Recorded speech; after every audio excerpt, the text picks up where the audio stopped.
And welcome back to my channel. कैसे हो आप लोग? आई होप आप सब लोग बढ़िया होंगे।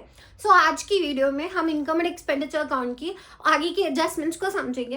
काफ़ी सारी एडजस्टमेंट्स जो है वो मैं ऑलरेडी आपको समझा चुकी हूँ मेरी प्रीवियस वीडियो में, जो मैंने इनकम एंड एक्सपेंडिचर अकाउंट पे बनाई थी। इसमें हम कुछ और न्यू देखेंगे और जो प्रीवियस वाली है एक बारी मैं उसको फिर से इस वाली वीडियो में रिवाइज करा दूंगी। ठीक है, सो वीडियो को स्टार्ट करने से पहले हम लोग एक बारी फिर से रिवाइज कर लेते हैं कि हमारा कितने टाइप्स ऑफ रसीट्स और एक्सपेंडिचर होते हैं। सो हमने देखा था हमारे पास दो तरीके की रसीट्स होती है। एक हमारी थी कैपिटल रसीट्स और एक हमारी थी रेवेन्यू रसीट्स। एंड सिमिलरली हमने पढ़ा था कि हमारे पास दो ही तरीके के जो है एक्सपेंडिचर भी होते हैं। एक कैपिटल एक्सपेंडिचर होता है और एक हमारा रेवेन्यू एक्सपेंडिचर होता है। हम लोगों ने देखा था जब भी आप इनकम एंड एक्सपेंडिचर अकाउंट बनाते हो तो सबसे पहले तो जो भी आपका करंट ईयर का होगा वही आपका इनकम एंड एक्सपेंडिचर अकाउंट में आता है। एंड सेकेंडली सिर्फ रेवेन्यू एक्सपेंसेस और रेवेन्यू रसीट्स जो है यही आपकी क्या है इनकम एंड एक्सपेंडिचर अकाउंट में लिखी जाती है।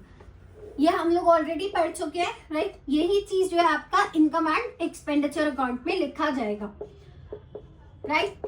और जो आपकी रेवेन्यू रसीट्स है ये आपकी कहाँ पे आती है? ये आपकी क्रेडिट साइड पे आती है, that is your income side. And जो आपकी रेवेन्यू एक्सपेंसेस है ये आपकी डेबिट साइड पे आता है, that is your expenditure side, right. और जो आपकी कैपिटल रसीट्स और कैपिटल एक्सपेंडिचर है ये सारा आपका क्या है? आपका बैलेंस शीट में शो किया जाएगा। कैपिटल एक्सपेंडिचर कहाँ पे शो किया जाएगा? आपकी एसेट साइड में। एंड कैपिटल रसीट्स जो है वो आपकी लायबिलिटी साइड में आएंगी। ठीक है, ये हम लोग ऑलरेडी डिटेल में डिस्कस कर चुके हैं कि कैपिटल एक्सपेंडिचर एसेट साइड पे क्यों आता है और कैपिटल रसीट्स जो है वो डेबिट साइड पे आई मीन लायबिलिटी साइड पे क्यों आती है। अब हम सबसे पहले स्टार्ट करते हैं रेवेन्यू रसीट्स के साथ। ठीक है, सबसे पहले आपका क्या है? रेवेन्यू रसीट्स। सबसे पहले आपका क्या है? Entrance fee. एंट्रेंस फी या जिसे कि आप क्या बोल सकते हो? एडमिशन फी भी बोल सकते हो। सो देखो ये जो है ये आपकी क्या है? ये आपका पैसा आया है एंड ये आपकी क्या होती है? ये आपकी रेवेन्यू रसीट होती है। ये आपकी क्या है? रेवेन्यू रसीट, क्योंकि इससे क्या है? इनकम जनरेट हो रही है। सो ये आपका सिंपली कहाँ पे आएगा? आपका क्रेडिट साइड पे आ जाएगा of the income and expenditure account, right. अब इसी के साथ में एक और हमारी फी आती है, that is your life membership fee. Second जो आपका है वो है लाइफ मेंबरशिप। देखो हमने बोला जो आपको हर मंथली मिल रही है, दैट इज योर जो आपको मंथली मिल रही है या आपको जो एक एंट्रेंस के ऊपर जो पैसा मिल रहा है वो आपका एक रेवेन्यू रसीट होता है। ठीक है, that is your entrance fee, admission fee. But अगर आपको लाइफ मेंबरशिप फी मिल रही है that means it is your capital fund. ठीक है, ये आपका क्या है? कैपिटल हो जाएगा, ये आपकी कैपिटल रसीट हो जाएगी। तो ये जो कैपिटल रसीट है ये आपका क्या है? कैपिटल फंड नहीं, ये आपकी कैपिटल रसीट होती है। एंड इसे आप क्या करते हो? लायबिलिटी साइड में आप इसको ऐड कर देंगे, ऐड इन जो आपका कैपिटल फंड दिया होता है उसमें। ठीक है, और हमने इसकी भी बात की थी कि अगर आपको कैपिटल फंड ना दिया हो तो आप इसको कैसे निकालते हो, right. Opening balance sheet create करके आप इस कैपिटल फंड को इजिली निकाल सकते हो। सो अगर आपको एंट्रेंस फी या एडमिशन फी दे रखी है, आपने क्या करना है? रेवेन्यू रसीद है तो क्रेडिट कर दो सिंपली। आपको लाइफ मेंबरशिप फी दे रखी है, वो कैपिटल रसीद है आपका। सो आपने क्या करना है? आपने इसे लायबिलिटी साइड में ऐड कर देना है कैपिटल फंड में। नेक्स्ट आती है आपके पास थर्ड टाइप ऑफ रसीद है आपके पास, वो है स्पेशल रसीद। ठीक है, थर्ड आपके पास आती है स्पेशल रिसीट। अब ये स्पेशल रिसीट क्या होती है? देखो जैसे कि हमने पढ़ा था स्पेसिफिक आपको डोनेशन दी गई है। सो मतलब कि जिस पर्टिकुलर चीज के लिए वो दिया हुआ है आप उसी के लिए इसको क्या है? यूज कर सकते हो। सिमिलरली कैपिटल रिसीट क्या है कि आपको पैसे मिले थे बट किसी पर्टिकुलर पर्पस के लिए मिले, जैसे कि एनुअल डिनर होना था तो उसके लिए आपको पैसा मिला। सो इसके लिए आप क्या करोगे? जब भी आपका कोई स्पेशल रिसीट मिलेगा सो इस केस में आप क्या करोगे? इसके लिए एक सेपरेट फंड बनाओगे। ठीक है, इसका एक सेपरेट अकाउंट बनेगा, उसके अंदर आप सारे इनकम एक्सपेंडिचर जो भी होगा उसको उसमें शो करोगे और जो भी आपकी नेट अमाउंट, जो भी आपका अमाउंट बचेगा वो आपका क्या है? बैलेंस शीट में शो कर दिया जाएगा सिर्फ वही जो है आपका बैलेंस शीट में शो किया जाएगा, बाकी का अमाउंट जो भी आपका प्लस माइनस हो रहा है वो इसके अकाउंट में आप बना के दिखाएंगे। ठीक है, आई होप आपको ये भी क्लियर हो गया होगा। नेक्स्ट हमारी आती है डोनेशंस। फोर्थ है हमारा स्पेशल रिसीट के बाद हमारा है डोनेशंस। और डोनेशन के बारे में भी मैंने आपको बताया था कि अगर डोनेशन आपकी स्पेसिफिक है तो कहाँ पे जाएगी, आपका लायबिलिटी साइड में जाएगा, राइट, बैलेंस शीट की। और अगर जनरल है तो ये आपका क्या है, इनकम एंड एक्सपेंडिचर अकाउंट पे आएगा, इनकम साइड पे, इनकम एंड एक्सपेंडिचर अकाउंट में क्रेडिट हो जाएगा। ठीक है, आई होप आपको ये भी क्लियर होगा। अब आओ आगे। नेक्स्ट जो हमारा फिफ्थ है वो है लेगेसी। सो मैं यहाँ से इरेज कर रही हूँ, आई होप आप लोगों ने नोट डाउन कर लिया होगा। फिफ्थ है आपका लेगेसी। अब देखो लेगेसी क्या होता है, मान लो किसी के पास बहुत सारा प्रॉपर्टी था, बहुत सारा पैसा था, तो उसने क्या किया, उसने विल बनाई, उसने बोला कि इस एनपीओ को मेरे मरने के बाद जितनी भी मेरी प्रॉपर्टी है उसका 50% या 80% जितना भी वो क्या है इस एनपीओ को मिल जाएगा, वो क्या है, लेगेसी। अब लेगेसी क्या है हमारी, अगर तो ये जनरल लेगेसी है, इसमें भी हमारी दो तरीके की लेगेसी होती है। अगर तो ये हमारी जनरल लेगेसी है तो आपको पता है इसको इनकम एंड एक्सपेंडिचर अकाउंट में डालना। अगर स्पेसिफिक है तो इसको अगेन बैलेंस शीट में अलग से फंड की तरह ट्रीट किया जाएगा और फंड बेस्ड अकाउंटिंग इस पे क्या है, अप्लाई की जाएगी। तो बैलेंस शीट में आप इसको दिखाओगे, ठीक है, credit to the specific fund, and then आप इसको लायबिलिटी साइड में शो करोगे बैलेंस शीट की, एंड यहाँ पे जो है फंड बेस्ड अकाउंटिंग के जो रूल्स हैं वही फॉलो किए जाएंगे। और जनरल है तो इसको क्रेडिट कर दो to income and expenditure account. ठीक है, अब नेक्स्ट है ग्रांट्स। देखो हमने बात की थी कि हमें गवर्नमेंट से कुछ ग्रांट्स मिलते हैं, राइट, हमने बात की थी कि कुछ गवर्नमेंट से ग्रांट्स मिलते हैं। सो ये ग्रांट्स क्या होती है, स्पेसिफिक ग्रांट्स होती है। इसका मतलब ये क्या है, हमारी कैपिटल रिसीट्स हुई ना। सो कैपिटल रिसीट्स को हम कहाँ पे लिखते हैं, बैलेंस शीट की लायबिलिटी साइड में, सिंपल लायबिलिटी साइड में दिखा दो, ऐसे कुछ भी नहीं है। ठीक है, सिंपल था। और इसके ऊपर भी क्या आपकी फंड बेस्ड अकाउंटिंग शो की जाती। नेक्स्ट आपका sale of used sports material, ये कुछ नई चीज आई है। अब आपने क्या किया, आपने कुछ स्पोर्ट्स मटेरियल यूज किया था, वो पुराना हो गया, ठीक है, अब उस पुराने मटेरियल को आप बेच रहे हो, तो अब उसकी क्या हमारी जो है एंट्री होगी, हम वो देखते हैं। सेवेंथ आता है हमारा sale of used sports material. Sale of used sports material क्या कहते हैं, ध्यान से देखना। ये कहता है अगर आपने ऐसा कोई मटेरियल बेचा है जो कि पहले आपका इनकम एंड एक्सपेंडिचर अकाउंट में डेबिट साइड पे आता है, मतलब कि कोई ऐसा मटेरियल जो पहले आपके खर्चे में दिखाया गया था, जिसको आपने यूज किया है, यूज करा था, उसके ऊपर आपने कुछ खर्चा वर्चा भी दिखा रखा है, ठीक है, डेबिट हो रखा है वो, तो अगर आप उसको बेचते हो तो उसकी क्या एंट्री होगी। सबसे पहला ये हमारा एक केस बनता है। सो अब यहाँ पे कैसे लिखोगे, if sports material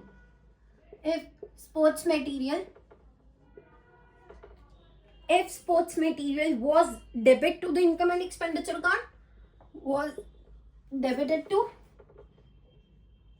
income and expenditure account, ठीक है, and then you have sold it, ठीक है, is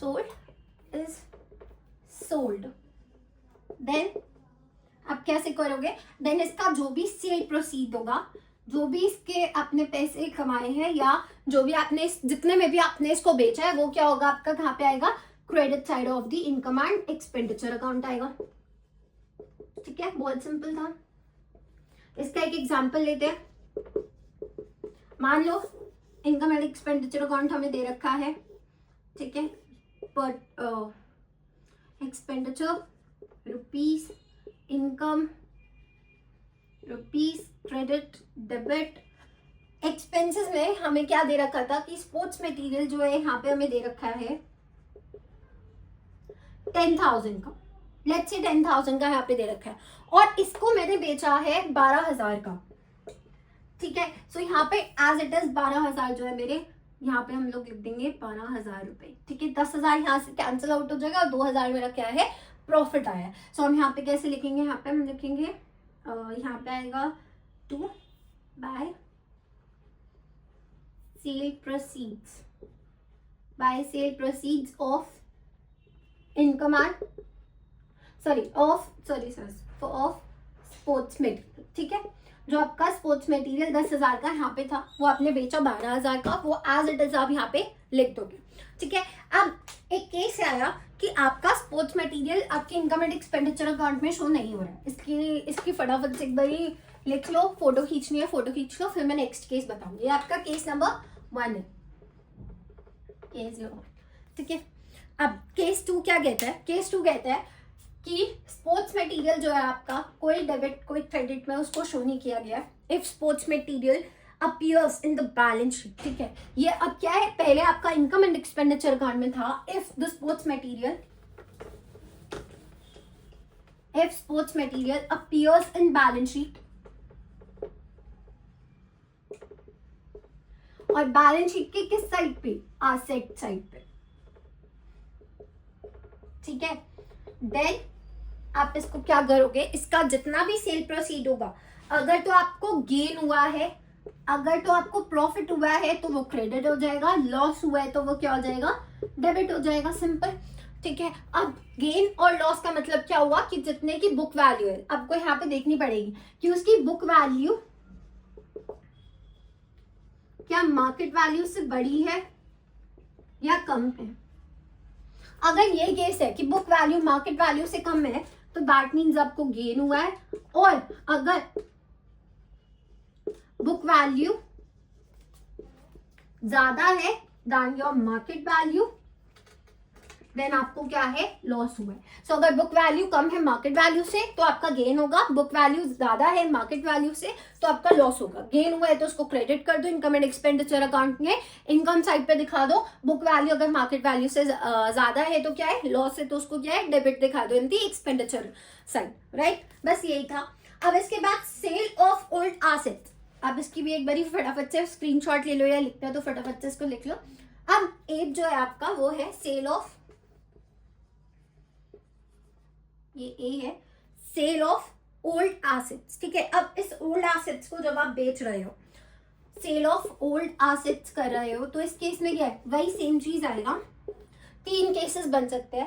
पहला केस है आपका केस नंबर 1, केस नंबर 2 मैं यहीं पे लिख रही हूँ, केस नंबर 3। केस नंबर 1 क्या कहता है? केस नंबर 1 कहता है कि आपकी बुक वैल्यू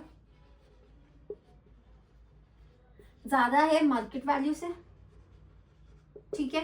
सेकंड केस कहता है बुक वैल्यू कम है मार्केट वैल्यू से, and book value equals to market value. इस केस में तो कुछ नहीं होगा, थर्ड वाले केस में आपको कुछ नहीं करना है। फर्स्ट और सेकंड केस में आपको करना है, अगर आपकी बुक वैल्यू ज्यादा है मार्केट वैल्यू से तो आपको पता है आपको क्या करना है, ये लॉस है तो इसको डेबिट कर दो, और अगर आपकी बुक वैल्यू कम है market value say that means it's an income, मतलब कि मुझे गेन हुआ है तो इसको आप क्या है? क्रेडिट कर दो। तो ऊपर वाला डेबिट नीचे वाला क्रेडिट हो जाएगा, ठीक है। आई होप ये भी क्लियर होगा। जल्दी से इसका भी आप स्क्रीनशॉट ले लो। नेक्स्ट आता है हमारे पास सेल ऑफ ओल्ड न्यूज़पेपर्स, ठीक है। कोई आपने न्यूज़पेपर्स थी आपके पास पड़ी हुई थी, आपने उसको बेच दिया, वो भी क्या है? एनपीओ के लिए एक इनकम जनरेट करना हो गया, राइट। सो मैं पूरा ही इरेज कर देती हूँ। 9th है हमारा sale of old newspaper.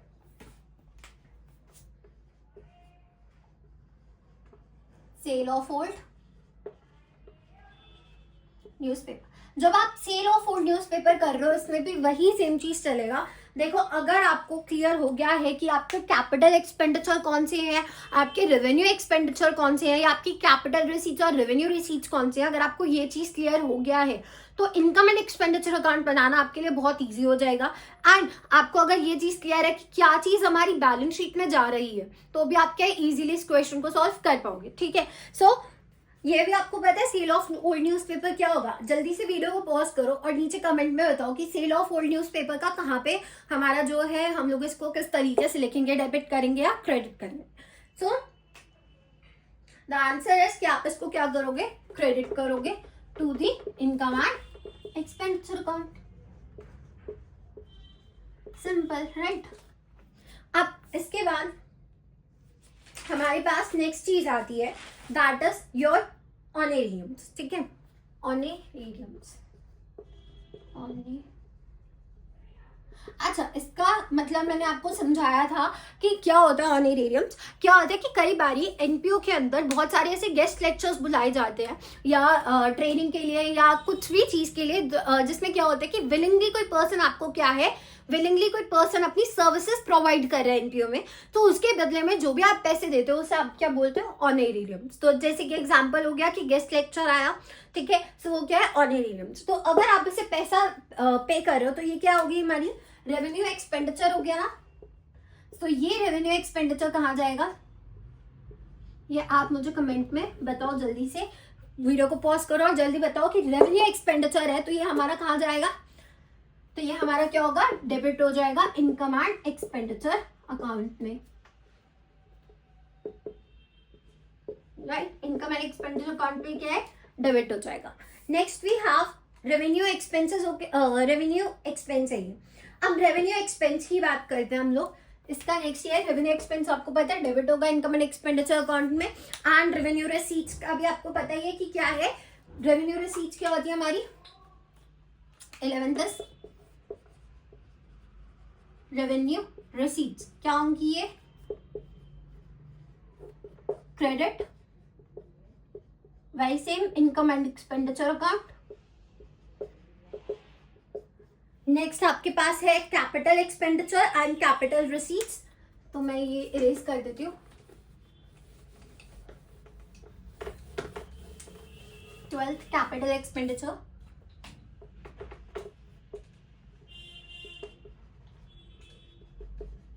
And 13th your capital receipts. ठीक है, ये आपको पता है ये आपकी कहाँ पे जाती है, ये दोनों आपकी बैलेंस शीट में जाती है।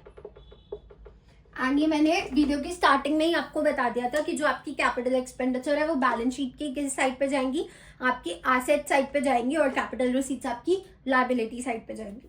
अब आपके इस इनकम एंड एक्सपेंडिचर अकाउंट में सिर्फ 2 टॉपिक्स बचे हैं, ठीक है, जो बहुत जरूरी है और थोड़े बहुत कंफ्यूजिंग भी हो जाते हैं।